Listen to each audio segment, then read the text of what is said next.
I work in the Energy Systems Research Group at UCT, so the modelling group from what used to be called the Energy Research Centre, and at an organisation called E3G, which is a London-based think tank. And almost all of my work is related to coal transitions. How do we model more ambitious climate and development pathways, and what are the implications of that for the coal sector? I'm not really a finance person, so please nobody ask me anything about segregated pension funds. I have no idea what that even is. But I hope to make this a little bit more general and bring back some of the interesting themes that have been explored today about capitalism and the economy, to think about what we need to do about a just transition in South Africa. Oh, that's gone crazy. That's all right. We'll see how we go. All I was really going to say is that South Africa faces exceptional development challenges. You all know this. It's impossible to have an energy transition here that does not speak to addressing those challenges. It's interesting, if you go and talk to unions and in other places, people have kind of made the energy transition and the just transition the same thing. So they'll say, the just transition is coming and we can't do anything about it, when what they really mean is the energy transition is coming and we can't do anything about it, not an energy transition is coming. How do we make that transition one that is just for people? Now, our development challenges, I'm gonna read them to you because it's important to focus the mind on how great they are. I think we tend to forget. More than 55% of people live in poverty in South Africa. So 25% of people, for 25% of people, that means they can't meet their basic food needs. So things are, when you're talking about a just transition, it's actually thinking about things very broad. It's about green transitions and energy transitions, but it's also about food security. We have an unemployment crisis. We have 38% unemployment in South Africa. We have youth unemployment that's even worse, 55%. 78% of South African grade 4 children cannot read for meaning in any language. So high skills, high capital intensive sectors don't help us address that problem at all. And addressing these kinds of constraints to growth is an integral component of any just transition plan. Oh, there's the box. And that actually comes from our National Development Plan. It talks to many of the things we've discussed today. We have an education and skills deficit, so we should be looking at labor-intensive, low-skill sectors potentially. There's a lack of integrated industrial policy. I'm sorry, Nimrod. It's true. So also when we're thinking about the just transition, we need to be thinking about it, what is the industrial development pathway of this nation? And there are, of course, infrastructure constraints, and part of the energy transition is about addressing those and addressing energy security in the short term. All of these challenges are much worse in Mpumalanga, which is the heart of our energy transition, and will be, to my mind, the place where we start dealing with the just transition. In Mpumalanga, for having had 12 of the coal-fired power plants and 100 coal mines in a 100-kilometer radius, an exceptional concentration of reliance of the whole nation on one area. 100-kilometer radius has almost every piece of power generation infrastructure in the country within it. For all of that, people in Mpumalanga have not benefited that much. We have much higher than average levels of unemployment, 43% in Mpumalanga. If you go there, it's very fractious. There's a lot of protests. There's increasing community protests from communities who've been excluded from the benefits of mining. So in Bronkhorstspruit last year, one of the mines was closed for 6 weeks because community members barricaded, and they say, you can't mine unless we're going to see some of the benefits of this, because they've been totally excluded from that. Mining-affected communities suffer from air and water pollution and having their houses blasted and kind of everything falling around their ears. People are often too sick to work. It's called getting a red ticket. So you're promised jobs when a new mine opens, but when you go there to try and pass the health test, you've grown up in Mpumalanga, so you can't get in and get any work. There's significant competition for land. So not only between agriculture and mining, which is very well known, Mpumalanga is basically our bread basket, but also competition for housing. So mines are meant to report, for example, to municipalities around where they're going to be mining in the coming years, and they don't do that. So municipalities start building housing on what is later used for mining. And I put there Pullens Hope. Pullens Hope is the little village near Hendrina. And I was in Mpumalanga recently, and I was in the spa. And, you know, all spas have got like those, the spa, the shop, not a spa like for my nails. I was just like buying chips. You You know, they've got those notice boards with all the community stuff on them, and people are trying to sell their houses because they know that there's no future in this little town, and there's 6-7 bedroom houses that are being sold for 400,000 or 500,000 rand because people can't escape.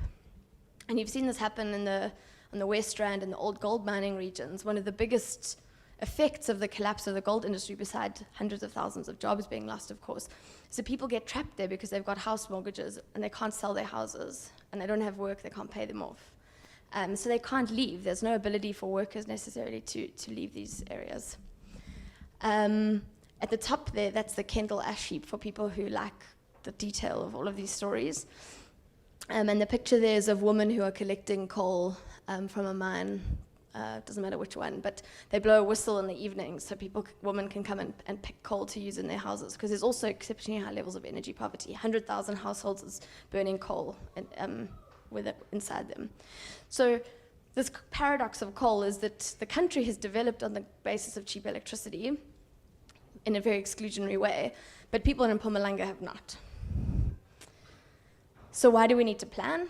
I think you're all kind of the converted, but just to reiterate it, coal transitions are already happening. This is some work that was done by the Climate Policy Initiative for the DBSA, and it was looking at financial transition risk in the South African economy, 1.8 trillion rands worth of potential risk. This for me is the best graph though, because it's not even about climate change. This is the business as usual, I don't want it to do that thing. On the left is the business as usual forecast for the the global coal seaborne export market. And you can see that in 2013, the BAU 2013 forecast just went up, straight up. To the middle of the commodities boom, it was like, yeah, we're gonna mine coal forever. One is value and one is volume, don't worry about that. The middle line there is the BAU 2017 forecast. This is from the IEA, the International Energy Agency. Very conservative, actually very, thank you, that's amazing. Very robust on coal and unrobust on renewables, interestingly. We've already lost that value, and it's $60 billion worth of value of what we thought we were going to get that has been wiped out in 4 years. So people go, oh, the hysterical greenies are stopping investment in the coal mining sector. No, this is economics in India for the most part, the Indian energy system, where it's now half the price to build new solar as it is to run your existing coal plants. Interestingly, that's a 2-degree compatible scenario. You can see the risk there is much smaller than the market risk. That coal is just no longer competitive against alternatives in many markets. I was part of some research work called the Coal Transition Project, which looked at India, South Africa, China, Germany, Poland, and one other one. And it looked at what happens to coal-dependent regions. And one of the key findings is that coal-dependent regions are never, or almost never, prepared for the pace and scale of this change. This is only what's happened in 4 years. And there are no government people here, I don't think, but state failure to provide transition support is also a policy choice. And I think we can say the same thing. If the financial sector and other sectors don't act in this way, you're making a choice to basically let Mpumalanga fall apart. Was that a question? What's happening in India's energy mix at the moment? What percentage of solar is there for renewables, and how do you see that changing? So they're still very heavily coal-dominated, not as much as us. We're the most coal-dependent country in the G20, but India is the next most coal-dependent. Their electricity plan basically sees very little coal between now and 2027, and it goes to 2027. And I've got a graph which I should have put in here, but what's been happening very interestingly is they've been retiring almost as fast as they've been adding. So there's currently still a slight net growth in coal capacity coming online, 2 gigawatts roughly this year so far. But the way those plants is running is not very much. So the fleet load factor, so the amount that all the coal plants run in India over a whole year is 60%, 61%. They just don't run because you can now get solar in at 2 or 2.5 rupee cents, and it's 5.5 rupee cents for an imported coal plant. Okay. He says I must go faster, but we can talk about it later. Don't get distracted by India. We can talk about India. This is South Africa, which just shows you Medupi and Kusile, so the levelized cost of electricity coming out of Medupi and Kusile is R1.90 and R1.70 per kilowatt hour, amongst the two most expensive coal plants in the world.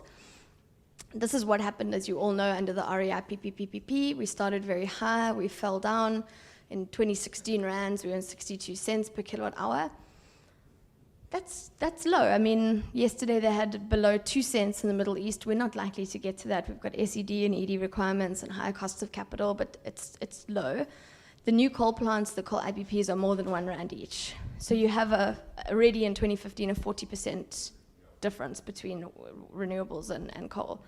Why are people still financing these coal plants? I don't know.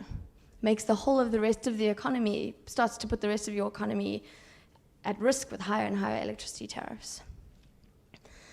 This is a least cost pathway that we did some modeling on. So it's a reference case. There's no climate policy. We just said what will happen in terms of economics going forward. It's a bit different to the IRP because we included things like compliance with the Air Quality Act. And we also put coal-specific costs in. So we said instead of just assuming one cost for coal and it's the same forever, what is the actual cost of coal going into each power station from the mines that supply it? And what happens is, don't worry, this is wind and solar, you can see it's huge. This is terawatt hours coming out of coal in the 2040s and 2050s, is that after 2040, 3 units of Kusile, by our projections, don't run because they're just not competitive. The cost of fuel of the coal is higher than renewables plus flexible capacity. So you're looking at like massive destruction and risk related to those investments, which Eskom is obviously refusing to stop investing in. They're the crown jewels. So the transition is clearly coming. And the question is not, is there an energy transition? It's going to come fast. It probably won't be fast enough for a 2-degree or 1.5 degree compatible pathway on economics alone. You're going to have to incentivize other aspects. But how do we make sure it is just and fair? This is coal mining employment in South Africa actually peaked in 1981, and you can see this is what happened when we mechanized mostly in the 1990s. We lost 70,000 coal jobs in about 10 years, and there was zero policy response. And having had no policy response to these kinds of shifts in the economy historically is part of the reason we have such massive levels of poverty and inequality today.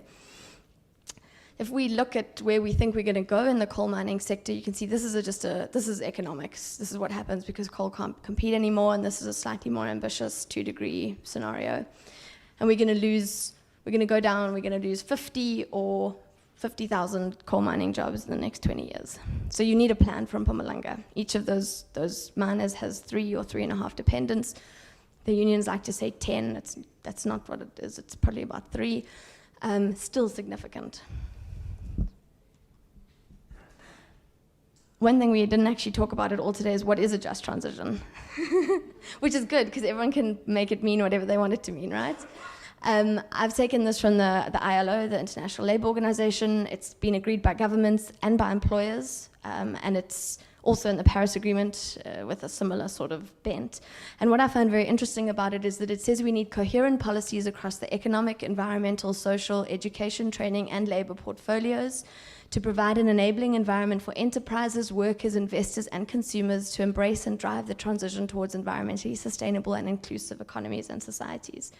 So while it's very important to look at, I guess, what are like ESG type investments and green products, this is about massive structural transformation in your economy. It's obviously about fossil fuel workers and about addressing the more immediate needs for worker transition and closing coal mines and closing coal plants, but it's much bigger than that, I think. It's actually about redefining South Africa's development pathway into the future and building a better society. So taking sustainable development and the greening of economies as your kind of basis, it's also about macroeconomic, industrial, sectoral, and labor policies. And I would say here, of course, financial, but you guys will have to work together on how, on what that's going to look like. So a few drivers, sorry, they've also gone haywire, but some of the findings from that coal transition project were kind of, how do you go about this? What can we see from previous coal transitions, and how do you make them more just? The first major finding is that you want to protect livelihoods and you want to create decent work. And this means you need to understand your labor market, and the government is doing this. There's something called the NEVA, the National Employment Vulnerability Assessment, which is looking at sectors in transition and the impacts on labor. And they're building sector job resilience plans. You need to set a timeline for coal phase down, because how do we plan for a coal transition? We don't know when the infrastructure closes and how many people are going to be impacted and when are they going to be impacted. This is a huge problem. We have an IRP that don't tweet that I said it's laughable, but it is laughable. It has no bearing on a 2-degree compatible pathway. It doesn't connect to our NDC in any way. It makes all these assumptions about coal-fired power plants running for 50 years when it's clear that they cannot run for 50 years. They haven't been maintained. And then you need to start thinking about how do you finance, or how do you actually fund a lot of the interventions to support workers. So can you provide a bridge to pension? And we're doing some work on that at the moment. We're saying, what happens to coal workers? They typically drop out of the labor market ahead of retirement. We're not sure why.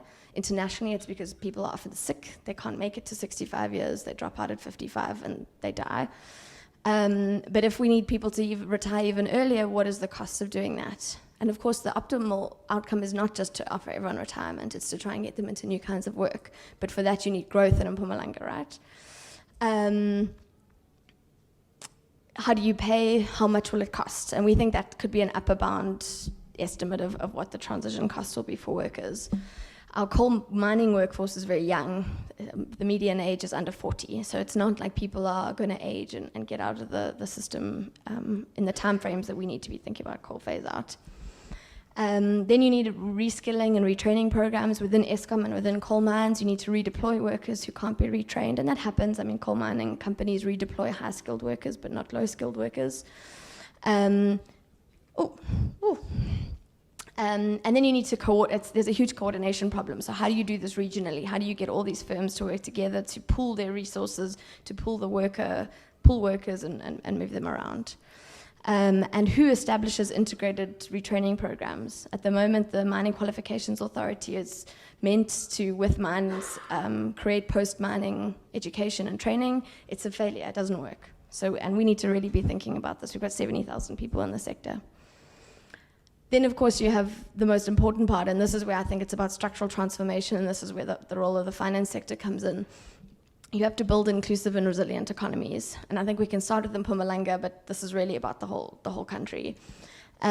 These are sort of headings that are built out of, there's something called the EU Coal Platform for Regions in Transition, and they're coming together as the EU together to discuss how coal-dependent regions can move past coal.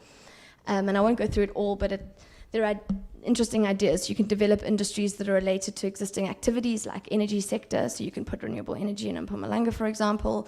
You can do smart specialization, so you can use the advantages of Mpumalanga. Mpumalanga has a skilled workforce. That is unlike most of the rest of our economy, actually. They are an asset for growth. People always talk, the poor coal miners. They almost all have grade 12s. They are our skilled workers. Mpumalanga is also very, very close to Gauteng. It's got good rail. It's got very, very good roads. So those are all advantages that, for example, the West Rand didn't have. You need to think about improving local infrastructure, of course. We need to even just make the coal plants compliant so that people aren't sick. And we need to really be dealing with things like mining rehab and dealing with water problems and things like that. So I won't go through this in a lot of detail. What we then did is we took those kinds of headings and we said, what can we do in South Africa? And it's by no means the most kind of comprehensive review of this at all. But we said, let's start thinking about what South Africa's just transition plan should look like. And then after that, we need to think about who will coordinate it, what are the institutional barriers, what are the financial barriers, like who can we get from the finance sector to kind of look at the employment and financial implications of all of these. And we didn't come up with these. They're ideas that have been proposed by various people, but includes putting renewable energy in Mpumalanga, putting renewable energy assembly and manufacturing in Mpumalanga. A 2-degree compatible electricity sector for South Africa means we have to build 170 gigawatts of new wind and new solar in the next 30 years. We currently have 45 gigawatts installed, to give you a sense of that scale. That is an enormous manufacturing future potential that at those levels of manufacturing, you can do very, very high levels of localization. Other kinds of manufacturing, and Mpumalanga actually has factories. They have do really good juice boxes and agricultural and agro-processing industry. All of those things, all of those value chains and those markets need to be better understood to understand what the future could be for an area like this.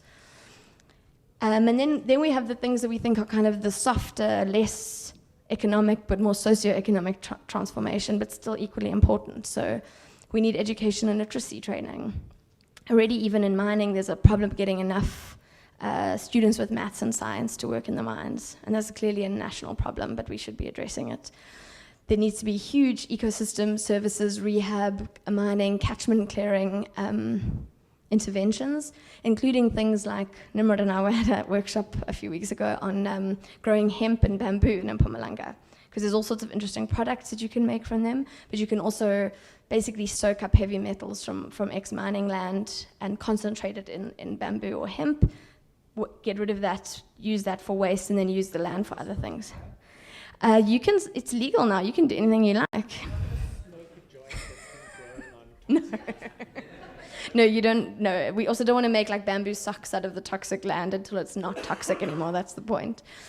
And then we think there are things like food security and transport systems and spatial planning that have to be addressed as part of a just transition plan, because we don't. Witbank especially is one of the most unlivable places you've ever been in your life, and I live like in Cape Town with the bad traffic. I mean, it's got 2 highways running through it. It's got townships that don't connect to each other. People have to run across roads. It's terrible, and there's no way of anyone getting around. So you can't have growth in an economy where people can't move, right? Our own train problems here illustrate that. So please, I would like to make this a live document and have people add all of the projects that they know of or are working on or have ideas for, and we make it public, so that anybody who wants to start thinking about these things or has an idea, like, oh, we think we could, we know someone who wants to do a thing and we think we could finance it, or I don't know, we can do that all, because we have to basically do it together. Everyone keeps waiting for a just transition plan to come from the government. They're not making one, I promise you. So we've got to make one. Thanks.